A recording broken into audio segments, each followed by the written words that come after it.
memberkati kita semua. Di pagi hari ini kita kembali akan sama-sama menikmati kebenaran firman Tuhan, atau kita akan sama-sama belajar dari kebenaran firman Tuhan. Dan mari kita membuka firman Tuhan di dalam kitab Yesaya. Kita akan membaca firman Tuhan di dalam kitab Yesaya yang kedua, ayat yang kelima. Kita akan membaca kebenaran firman Tuhan di dalam kitab Yesaya yang kedua, ayat yang kelima. Kalau sudah dapat, kita akan baca secara bersama-sama firman Tuhan ini. Yesaya 2 ayat yang kelima. Dalam hitungan yang ketiga kita baca bersama. 1, 2, 3. Hai kaum keturunan Yakub, mari kita berjalan di dalam terang Yahweh. Amin. Silakan duduk. Saya baca sekali lagi firman Tuhan.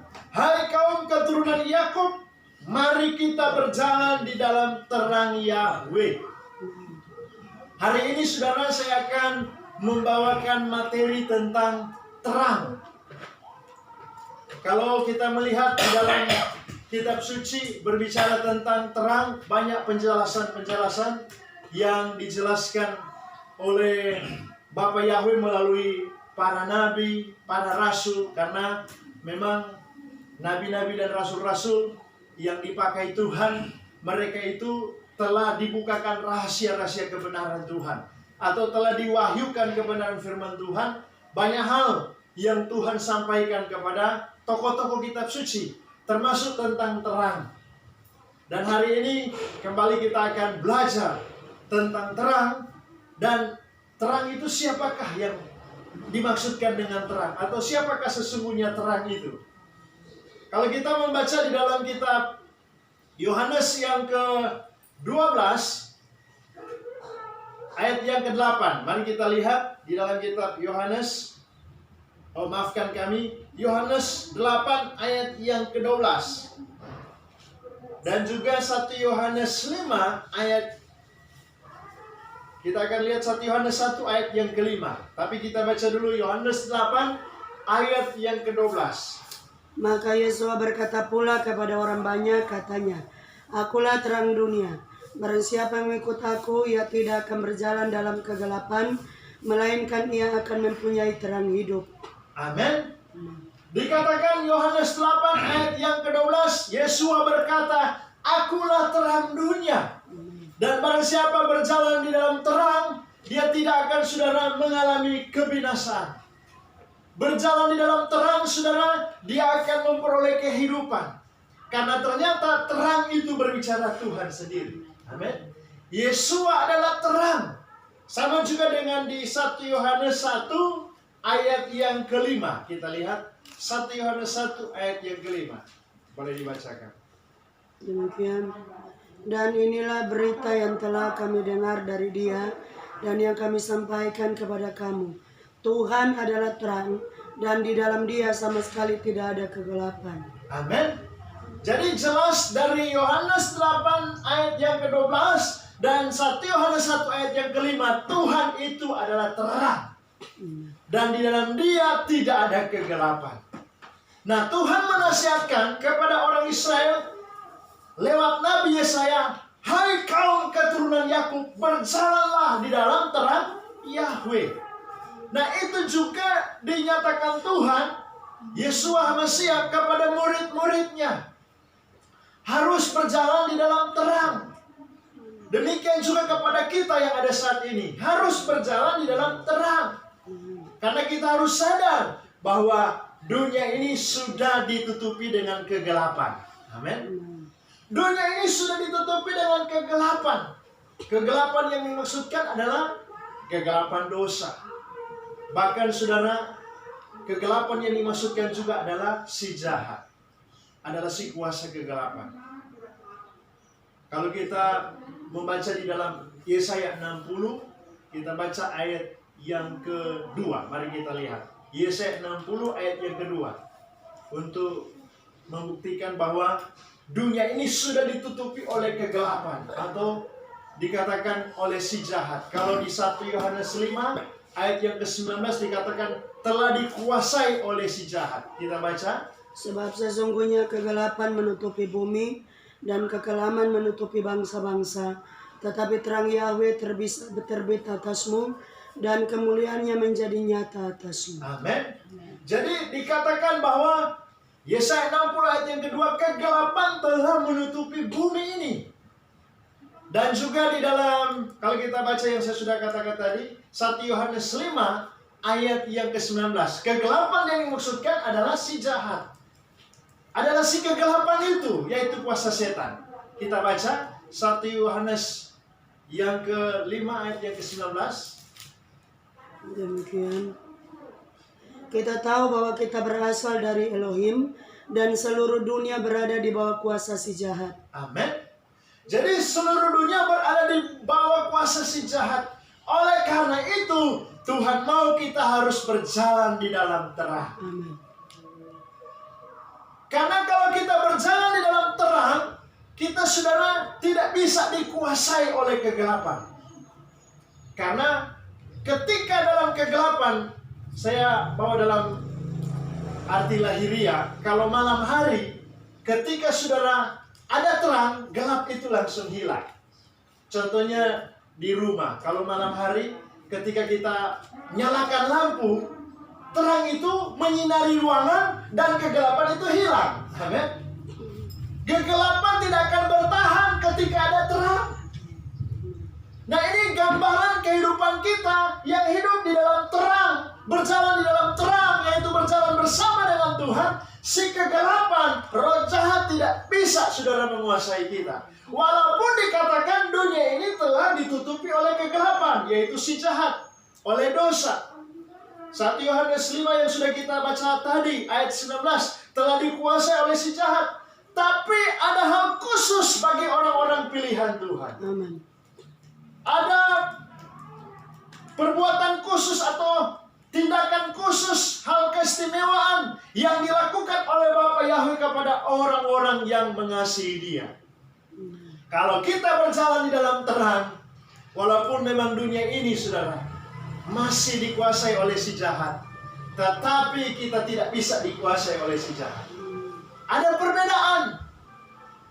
Kita saudara yang akan mengalahkan si kegelapan itu. Jadi jelas, ketika ada terang, kegelapan itu akan berlalu. Dan dalam ayat lain dikatakan, terang dan gelap tidak bisa bersatu. Amin. Terang dan gelap tidak bisa bersatu. Makanya kalau kita membaca di ayat-ayat yang lain, orang yang hidup di dalam kebenaran firman Tuhan, dia akan menjauhkan segala bentuk kejahatan. Kalau kita membaca, mari kita lihat. Kita membaca di dalam kitab 1 Yohanes 2 ayat yang ke-10 dan 11. Barang siapa mengasihi saudaranya, ia tetap berada di dalam terang, dan di dalam dia tidak ada penyesatan. Tetapi barang siapa membenci saudaranya, ia berada di dalam kegelapan dan hidup di dalam kegelapan. Ia tidak tahu kemana ia pergi, karena kegelapan itu telah membutakan matanya. Amin. Jadi kalau orang berkata hidup di dalam terang, tetapi dia membenci saudaranya, berarti dia tidak memiliki terang. Karena saudara, definisi dari terang itu selalu saudara berbicara tentang kebaikan, berbicara tentang perbuatan-perbuatan yang benar. Nah, kembali lagi tentang terang yang saya sudah jelaskan awal tadi, Yesua adalah terang. Yohanes 8 ayat 12. Nah, kalau Yesua adalah terang, terang itu berbicara kebenaran. Terang itu berbicara tentang kebaikan. Nah, orang yang hidup di dalam terang, pasti dia akan mengasihi saudaranya. Dan dia akan menjauhkan segala perbuatan jahat. Hanya orang yang masih hidup dalam kegelapan takut hidup di dalam terang. Karena apa? Kalau hidup dalam kegelapan, perbuatan-perbuatannya yang gelap akan nampak di terang. Makanya orang tidak suka hidup di dalam terang kalau dia masih hidup dalam perbuatan-perbuatan jahat. Itu ada ayatnya, kita boleh baca di dalam Yohanes yang ketiga ayat 19 sampai 21. Silakan dibacakan Yohanes yang ketiga ayat 19 sampai 21. Dan inilah hukuman itu. Terang telah datang ke dalam dunia, tetapi manusia lebih menyukai kegelapan daripada terang, sebab perbuatan-perbuatan mereka jahat. Sebab barang siapa berbuat jahat, membenci terang dan tidak datang kepada terang itu, supaya perbuatan-perbuatannya yang jahat itu tidak nampak. Tetapi barang siapa melakukan yang benar, ia datang kepada terang, supaya menjadi nyata bahwa perbuatan-perbuatannya dilakukan di dalam Elohim. Amin. Jadi jelas sekali dikatakan di situ. Orang yang mau hidup dalam terang berarti dia mau hidup dalam perbuatan-perbuatan yang berkenan kepada Tuhan. Orang yang tidak mau datang dalam terang, dan itu kebanyakan saudara, orang masih mau melakukan hal-hal yang gelap, hal-hal yang jahat. Tetapi bagi kita sebagai anak-anak Tuhan yang telah diberikan terang, Tuhan mau kita harus berjalan di dalam terang. Karena juga saudara, Yohanes 1 ayat 45, terang itu berbicara kehidupan kita juga. Mari kita baca di dalam Yohanes 1 ayat 45. Boleh dibacakan? Yohanes 1 ayat 45. Dalam Dia ada hidup, dan hidup itu adalah terang manusia. Di dalam Dia, di dalam Yesus ada hidup, dan hidup itu adalah terang manusia. Terus, terang itu bercahaya di dalam kegelapan, dan kegelapan itu tidak menguasainya. nah ini sangat jelas. Terang itu bercahaya di dalam kegelapan, dan kegelapan itu tidak menguasainya. Jadi di dalam Yesus ada hidup, dan hidup itu adalah terang manusia. Nah, kita ditempatkan di dunia ini yang sudah ditutupi dengan kegelapan untuk apa? Jadi terang. Jadi saksi. Memang saudara, Tuhan itu adalah sumber terang karena Dia adalah terang. Akulah terang. Bahkan dikatakan akulah terang dunia. Tapi ketika kita juga ternyata sudah diberikan terang itu, artinya kita sudah mengalami impartasi kuasa dari Tuhan, diberikan ya. Jadi diberikan terang itu kepada kita, maka kita juga akan menjadi terang. Dan kalau kita berjalan dalam terang, kegelapan dunia ini tidak bisa menguasai kita. Malah kita akan menjadi terang, menjadi saksi. Dan kalau kita hidup di dalam kebenaran, menjadi terang bagi banyak orang, tujuannya apa? Supaya nama Bapa Yahweh dipermuliakan melalui kehidupan kita yang menjadi terang. Nah, kembali dalam Yohanes 3 tadi ayat 19 sampai 21. Perbuatan-perbuatan kebenaran, perbuatan-perbuatan kebaikan, itulah kehidupan orang yang hidup di dalam terang atau berjalan di dalam terang. Nah, untuk lebih jelas, kita juga dikatakan adalah terang, menjadi terang bagi banyak orang. Kita boleh baca itu di dalam Matius yang keempat, Matius yang kelima maksudnya, Matius 5 14 sampai ayat 16. Silakan. Kamu adalah terang dunia. Kota yang terletak di atas gunung tidak mungkin tersembunyi. Lagi pula orang tidak menyalakan pelita, lalu meletakkannya di bawah gantang, melainkan di atas kaki dian, sehingga menerangi semua orang di dalam rumah itu. Demikianlah hendaknya terangmu bercahaya di depan orang, supaya mereka melihat perbuatanmu yang baik dan memuliakan Bapamu yang di surga. Amin. Jadi dikatakan kamu adalah terang. Dan saudara, terang itu tidak bisa ditutupi dengan kegelapan. Tuhan mengatakan kita adalah terang, dan Tuhan mau supaya kita menjadi terang bagi banyak orang oleh perbuatan kita dalam kebenaran, sehingga tujuannya nama Tuhan dipermuliakan. Dunia ini pun saudara, ketika Tuhan menciptakan langit, bumi dan segala isinya, karena dikatakan dalam Kejadian yang pertama, dunia ini belum berbentuk, masih kacau balau. Dikatakan masih ditutupi dengan kegelapan. Apa yang Tuhan ciptakan pertama dalam penciptaan langit dan bumi? Yang diciptakan Tuhan pertama adalah terang. Kita baca dalam Kejadian yang pertama, mulai ayat yang ketiga sampai ayat yang kelima. Ayat 3 sampai ayat yang kelima dari Kejadian yang pertama. Silakan. Berfirmanlah Tuhan, jadilah terang, lalu terang itu jadi. Terus. Tuhan melihat bahwa terang itu baik, lalu dipisahkannyalah terang itu dari gelap. Dan Tuhan menamai terang itu siang, dan gelap itu malam. Jadilah petang dan jadilah pagi, itulah hari Hari pertama. pertama Tuhan menciptakan adalah terang. Amin. Jadi saudara, Tuhan menciptakan terang kalau kita mundur di ayat yang pertama, karena dunia waktu itu masih ditutupi dengan kegelapan dosa, belum berbentuk, masih kacau balau. Maka Tuhan ciptakan terang. Hari pertama Tuhan menciptakan terang. Nah, ingat saudara, ketika kita berjalan di dalam terang, kita saudara akan mengalami perkara-perkara yang besar dari Tuhan. Kalau kita baca di dalam Yesaya 60 yang sudah kita baca tadi, kalau kita baca seterusnya mulai ayat yang ketiga, ini yang akan kita alami. Orang-orang yang menjadi terang, atau orang-orang yang berjalan di dalam terang. Orang-orang yang bangkit menjadi terang. Kita baca mulai ayat yang ketiga, silakan. Bangsa-bangsa berduyung-duyung datang kepada terang-Mu. Ini janji Tuhan. Dan- Kalau berjalan di dalam terang, bangsa-bangsa berduyun-duyun datang kepada terang. Terus. Dan raja-raja kepada cahaya yang terbit bagimu. Terus. Angkatlah mukamu dan lihatlah ke sekeliling. Mereka semua datang berhimpun kepadamu. Anak-anakmu laki-laki datang dari jauh, dan anak-anakmu perempuan digendong. Pada waktu itu engkau akan heran melihat dan berseri-seri. Engkau akan tercengang dan akan berbesar hati. Sebab kelimpahan dari seberang laut akan beralih kepadamu, dan kekayaan bangsa-bangsa akan datang kepadamu. Sejumlah besar unta akan menutupi daerahmu, unta-unta muda dari Midian dan Eva. Mereka semua akan datang dari Sheba, akan membawa emas dan kemenyan, serta memberitakan perbuatan masyhur Yahweh. Segala kambing domba Kedar akan berhimpun kepadamu, domba-domba jantan Nebayot akan tersedia untuk ibadahmu. Semuanya akan dipersembahkan di atas mezbahku sebagai korban yang berkenan kepadaku, dan aku akan menyemarakan rumah keagunganku. Sampai di sana. Ada banyak janji dalam Yesaya 60 kalau kita menjadi terang. Ayat yang pertama dikatakan, bangkitlah menjadi terang, karena terang Yahweh telah terbit atas kehidupan kita. Kalau kita menjadi terang, berjalan di dalam terang, artinya berjalan dalam kebenaran, dikatakan raja-raja berduyun-duyun datang kepada terang itu. Artinya ada keselamatan bagi orang lain.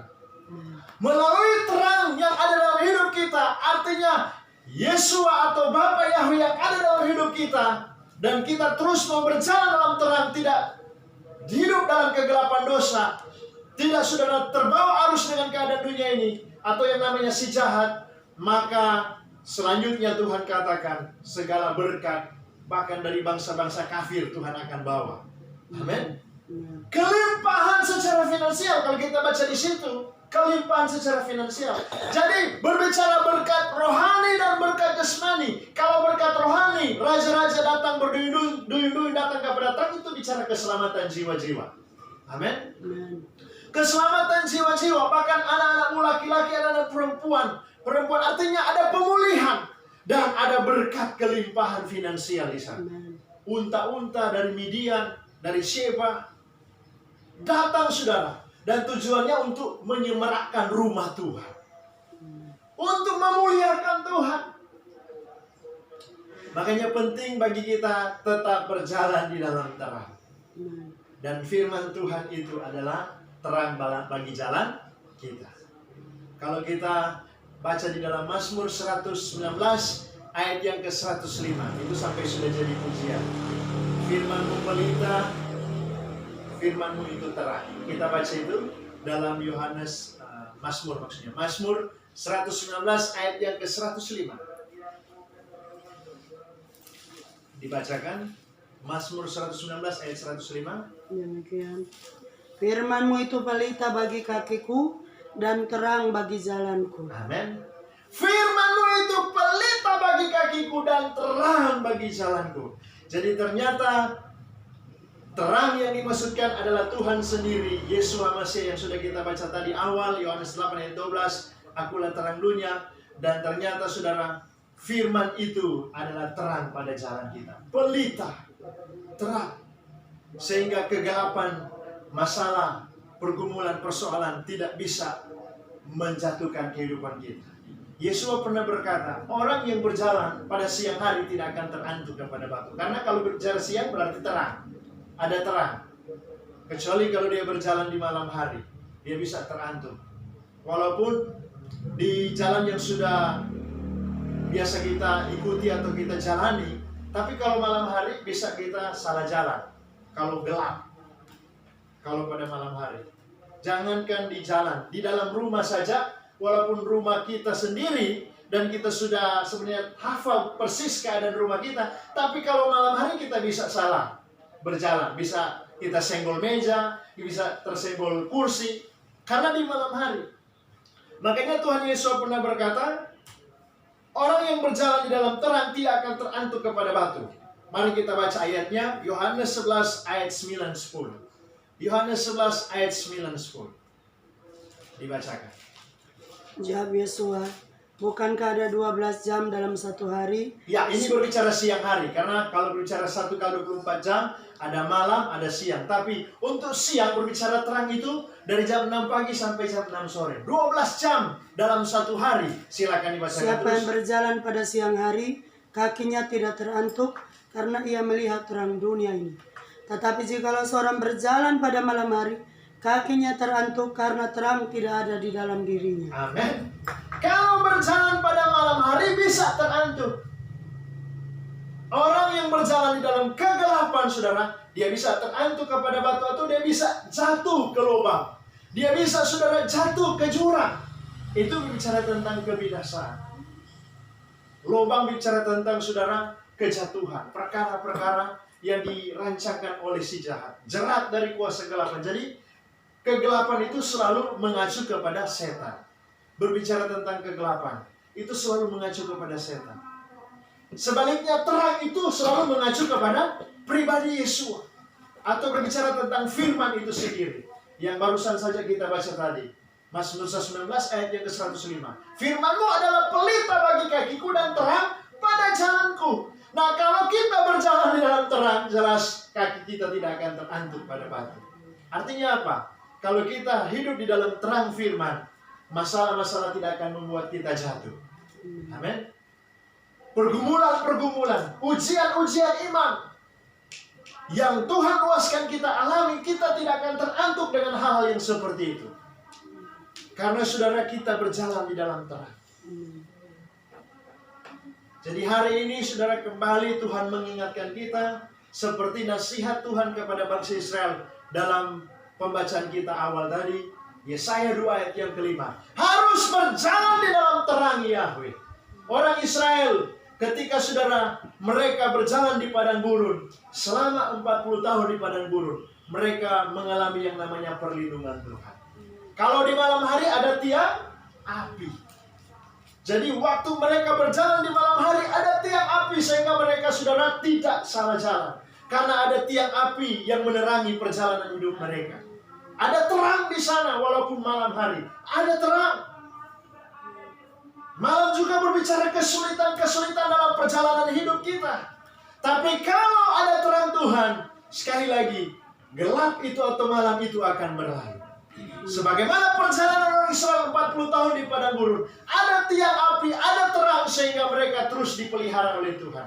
Kalau siang hari ada tiang awan. Sudah jelas saudara, kalau berbicara siang hari artinya terang. Mereka tetap dalam perlindungan Tuhan. Karena itu hari ini saya tidak akan khotbahkan pengajaran ini begitu panjang, tetapi sesuai dengan hikmat Tuhan yang Tuhan berikan, berbicara tentang terang adalah Tuhan sendiri. Adalah firman itu sendiri, kebenaran itu sendiri, dan Tuhan mau kita hidup di dalam terangnya. Karena kita tidak hanya mengalami yang namanya pemeliharaan Tuhan di bumi ini dalam perjalanan kita, sehingga kita tidak terantuk kepada batu atau jatuh karena persoalan, karena masalah, karena kegelapan yang ada di dunia ini. Tetapi saudara, kita akan terus dilindungi oleh Tuhan sampai ke tempat yang Tuhan sudah siapkan kita, yaitu terang selama-lamanya. Amin. Di bumi ini yang sudah ditutupi dengan kegelapan yang kita baca tadi, Yesaya 60 ayat yang kedua, 1 Yohanes 5 ayat yang ke-19, dikuasai oleh si jahat. Kita mengalami yang namanya terang Tuhan sehingga kita tetap dipelihara oleh Bapa Yahweh, diberkati oleh Tuhan. Jadi bukan cuma berkat-berkat jasmani, tapi berkat-berkat rohani. Bukan cuma berkat-berkat rohani, tapi berkat-berkat jasmani. Itu janji Tuhan. Itu kita alami. Dan endingnya saudara, yaitu kita hidup di Yerusalem yang baru, dikatakan kota yang tanpa malam. Amin. Kota yang tanpa malam. Di sana tidak perlu lagi matahari, tidak perlu lagi bulan, tidak perlu lagi bintang-bintang. Karena di Yerusalem yang baru itu siang, terang selama-lamanya maksudnya. Terang selama-lamanya. Mari kita lihat ayatnya. Di dalam kitab Wahyu 22 ayat yang kelima. Silakan dibacakan. Wahyu 22 ayat yang kelima.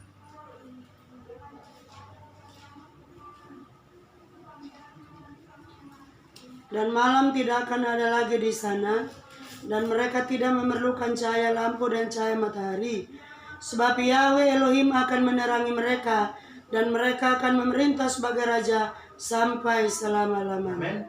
Tuhan kita adalah terang.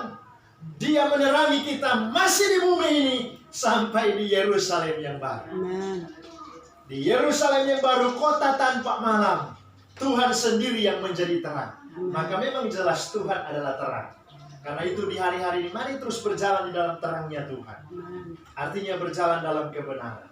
Supaya kita tidak, saudara, mengalami kejatuhan. Karena ada terang. Gelap pun tidak akan menguasai kita. Si jahat, gelap itu sekali lagi bicara si jahat, kuasa kegelapan yang mau merongrong orang percaya atau mau menjerat, menjatuhkan, itu tidak bisa menguasai kita. Malah ketika kita jadi terang, kegelapan itu pasti berlalu. Dan lewat terang yang ada dalam hidup kita, banyak orang diselamatkan. Dan semuanya nama Bapa Yahweh yang dipermuliakan. Karena tujuannya seperti itu. Tuhan dipermuliakan. Bapa Yahweh memberkati kita semua. Biar daftar atau firman Tuhan ini terus menguatkan iman kita, sehingga kita tidak berjalan di dalam kegelapan lagi, tetapi kita tetap berjalan di dalam terangnya Tuhan. Kita bersyukur